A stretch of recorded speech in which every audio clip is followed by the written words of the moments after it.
Now at 5, fireworks in Franklin County. Raise your hand if you would rather see a different supervisor serve as chair for the rest of 2026. The growing concern about data centers sneaking their way in. There's nothing stopping a data center from going to any of those farmers, throwing a boatload of money out, and there's nothing the county could do to stop it.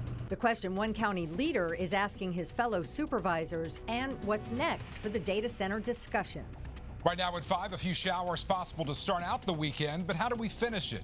Details coming up.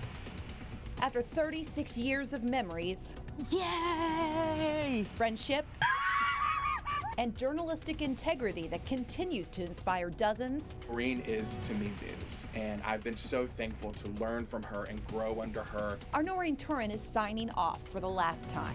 How we're celebrating her journey with us. News coverage you can count on. This is ABC 13 News at 5.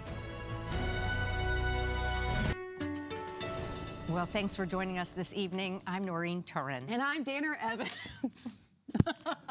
We're starting off strong, right? Yeah. Okay, we had a reprieve today from the heat in honor of Noreen, but gear up because we're going to have some rain tonight. All right, we're going to go to meteorologist Will Stafford. And Will, just how bad are the showers going to be this Saturday? They're not going to be all that bad. In fact, we're going to start to see the showers arrive probably as we go into Saturday morning. By the time we get to Saturday afternoon, things should actually start to dry out. But we're actually dealing with a lot of clouds outside right now. Those have not broken pretty much all day long. As a result, temperatures are held down today, only back in the 60s and 70s.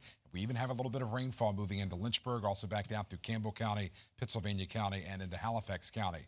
Visibilities are actually being reduced a little bit as well, so this is probably not the greatest news for the drive home. Just keep that in mind if you're getting ready to leave the house or the office. As we go through the rest of the evening, the rain chances will start to increase. Temperatures pretty much steady as they go all the way through the rest of the evening. We'll time out the rain for Saturday morning and look ahead towards a sunnier Sunday. Just a few minutes.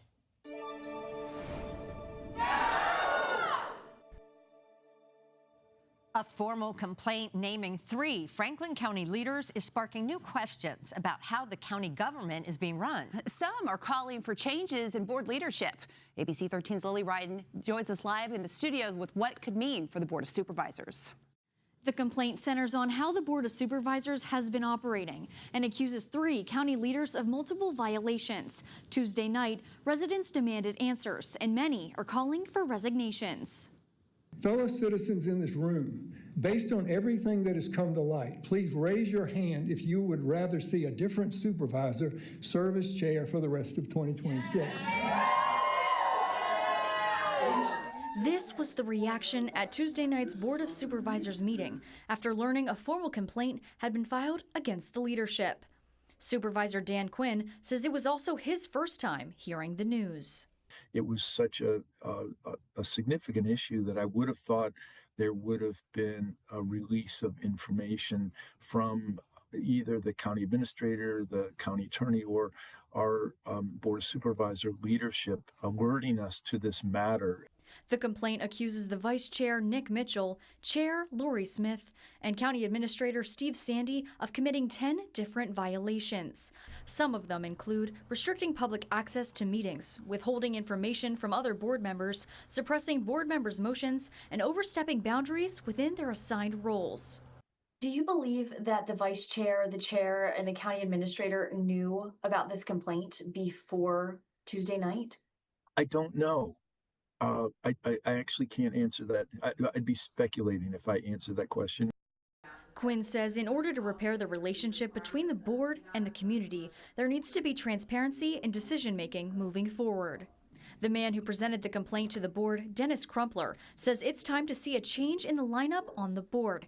He believes the change should start with Chair Lori Smith. The request is either she resign, which is unlikely to happen, or the 2 supervisors who were in the majority that elected her, one of them decide to say, I want to change my vote from last January, and then let the rest of the board vote on whether to remove her.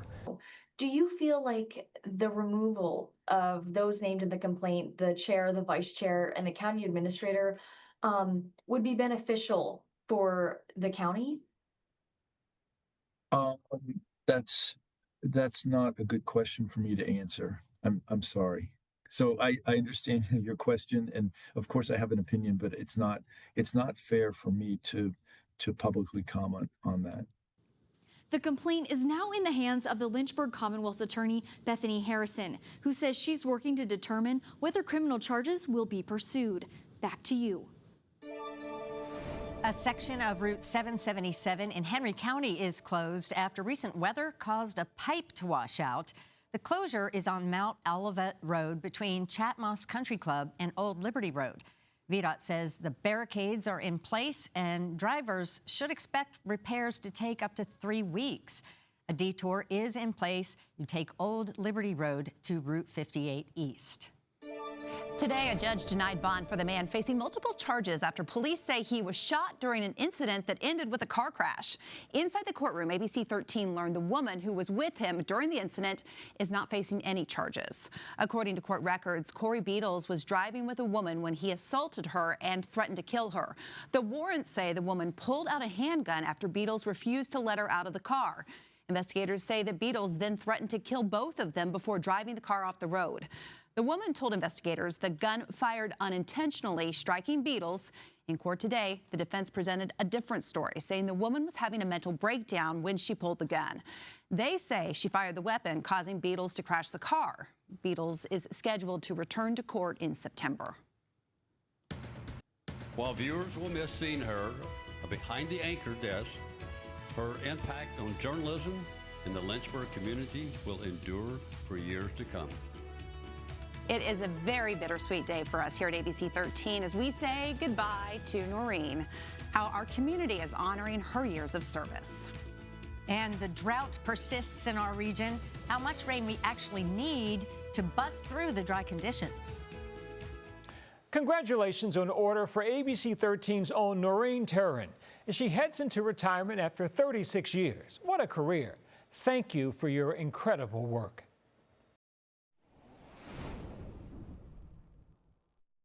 Mr. Speaker, I hope that people will join me in thanking Noreen Turyn for her remarkable service to Central Virginia and the Commonwealth of Virginia. We wish her a happy and a well-deserved retirement. The motion is agreed to. Congratulations. All right, well, welcome back, and we are celebrating Noreen tonight, and we do have a special guest with us today to honor Noreen. Virginia Delegate Wendell Walker is here in the studio, and we first of all thank you so much for being on a very, very special night for us, and you have something to talk about here. Yeah, you've brought in something. Yes, so as you just saw the clip, you know, we watch WSET night and day, and Noreen, I'll have to say, you're the best of the best. You know, I'm not supposed to do that, but, you know, it's just like when she left Washington, D.C., her life got so much better here when she came to Lynchburg. And over the 36 years, you have come into our home, and you've brought us the good news, the bad news, but you've told us what and showed us what a professional is. So when I say you're the best of the best, I mean it from my heart. Thank you. So for your colleagues out here, Dana and Pat, guys, the bar has been raised so high, you've got a lot to work toward. And then look at all these friends, and some of them are kind of like me. We've aged a little bit over the years. I mean, you'll all have to agree with me. The best of the best is right here. And you're not leaving Lynchburg, No, are you? no. Okay, now when can we come follow you on your dog tour? Yes, yeah, I'm looking forward to absolutely. that. But this resolution right here, it doesn't say everything, but it tells you how much we appreciate you, how much Lynchburg and we all love you. And you have been a big part of our lives here. And we'll continue to follow those through and walk in your footsteps. Well, thank you so much. I'm very honored and very emotional. I can't believe, it's so surreal that this is happening. And Delegate Walker, we want to thank you so much for coming in and joining us on this very special night. And I'm telling you, we have a lot more fun and tears to go throughout tonight.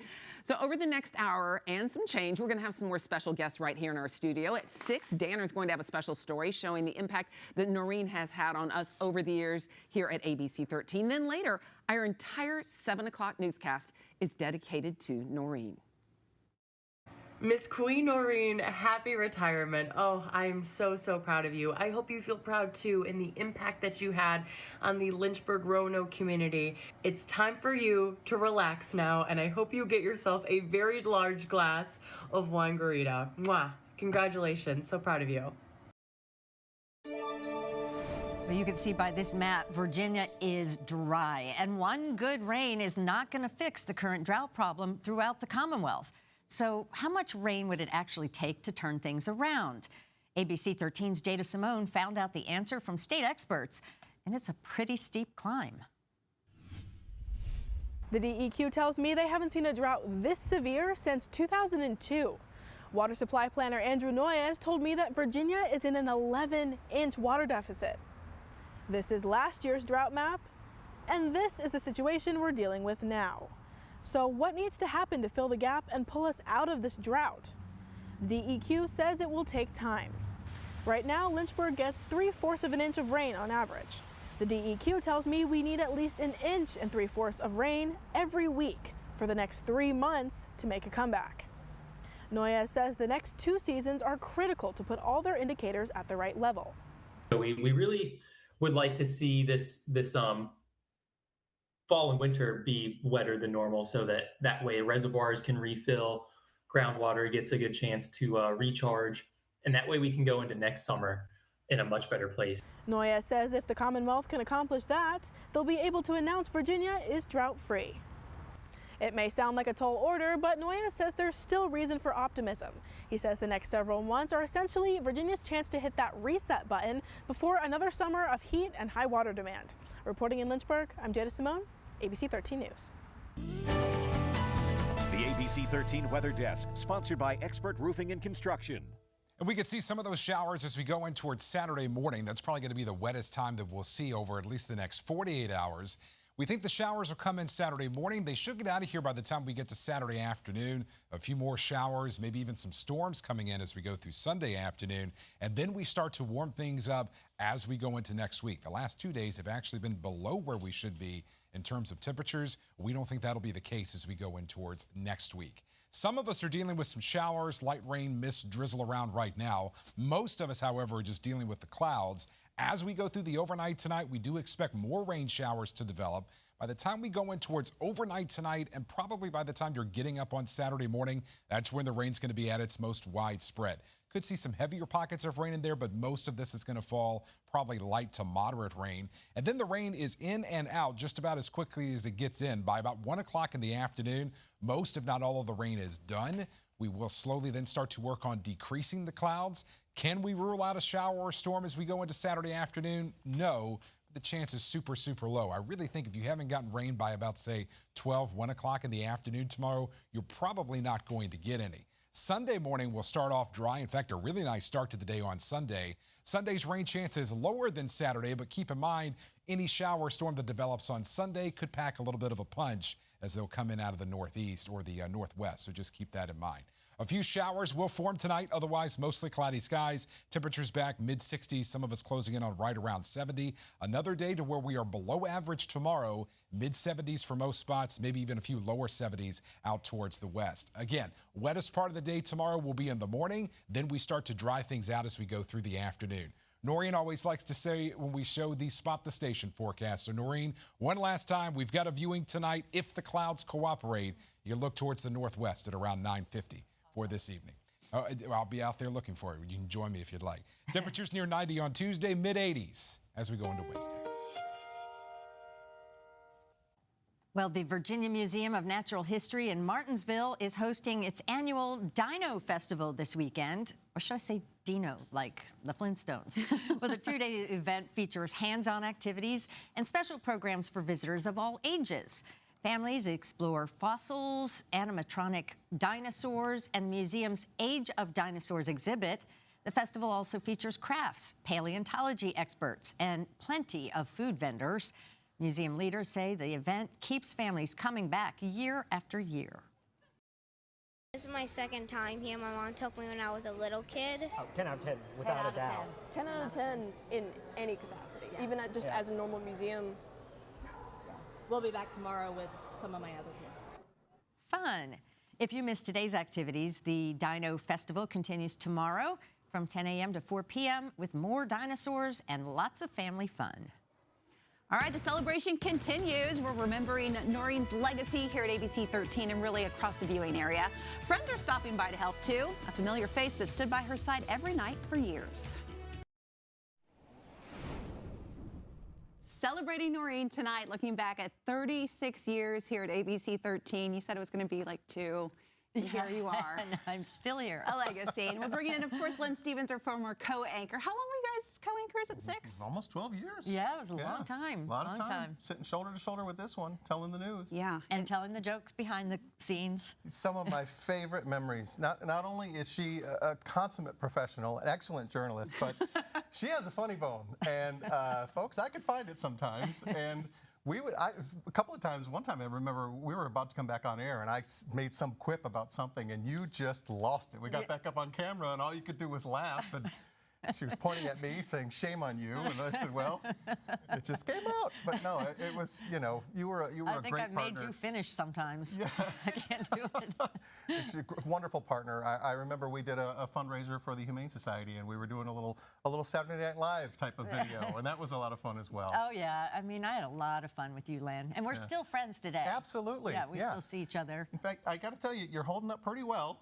Considering the emotions that have to be going on. Oh, the waterworks are coming back. But I do really look forward to hanging out with you a little more than maybe twice a year as we've been doing. Right. You know? Yeah, I do. Me too. Yeah, so plenty of time to chit-chat and go over old times and, you know, run the dogs together and all that kind of stuff, too. But I'll just say congratulations. It's been a fantastic career. Thank you. I got to say this, too. Not only an excellent coworker, but a wonderful friend. Thank you, Lauren. Okay, well... Len is not the only surprise here tonight. We brought in some special surprises for Noreen. And if you thought the waterworks weren't going to happen, Noreen's sisters, Kathleen and Patty. and Lorene. Hi, this is my sisters. These are my sisters from Maryland. Ladies, come on in. Come on in. Hello. I'm sorry. Hello. Here, come around. So proud of you. There you go. Thank you. Oh my gosh. You're right there. So come on, sit down. I'm just here. I'll sit here. You guys sit here. Hi. So Noreen did not know her sisters were coming this evening. No. And so when we reached out, they of course said, "Yeah, we'll be here." Right? Oh, it's awesome. Oh my gosh, thanks you guys. It's nice to see you. Don't cry or we'll cry. Yeah, don't. Oh, I can't promise. I cannot it's promise. It's not pretty. I'm very proud of you. Thank you, Laurie. And you touched me when you were crying, and they warned me you might start crying. Please don't. Well, you guys make me laugh. We'll slap you soon. There's plenty of Kleenex to come, that's for sure. We'll be right back after the break. Hey, Noreen, what an incredible legacy and journey at WSET. Thank you for the impact you made on my reporting career and so many others. Congrats on your retirement, and I know your next chapter will be absolutely